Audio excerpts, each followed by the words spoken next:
Sing ngomong wong tani ora beresiko ki sapa, guys? Ya to. Iki ki maning lagi panen kacang, tapi ki termasuk ora panen ya, soalnya kena omo tikus. Ya Allah, ning nggonanku ki omo akeh banget, guys. Enek tikus, enek landek, enek kethek, ya to bajing. Wes macem-macem, guys. Iki termasuk ning ngalase mamaku iki kena omo tikus iki, kacang iki kabeh do bolong kayak guys. Dadi sing wis tuwek-tuwek wis dijikuki. Lah ning nggonanmu wis panen kacang apa urung, guys? Terus rego kacange miro nek ning nggonanmu?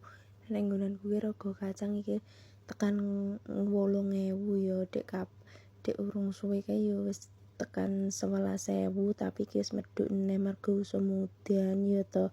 Iki maning cepet-cepet, guys, are jedul kacang soalnya kayak wis mendung puweteng banget. Iki ya wis gremis, delok meneh lagi udan banjir ya to. Iki kacangnya tak usungi ning gubuk, guys. Dadi pas udan banjir ngene iki wis enek gubuk lah, arep prithik nek gubuk ini iki lah ora kadem.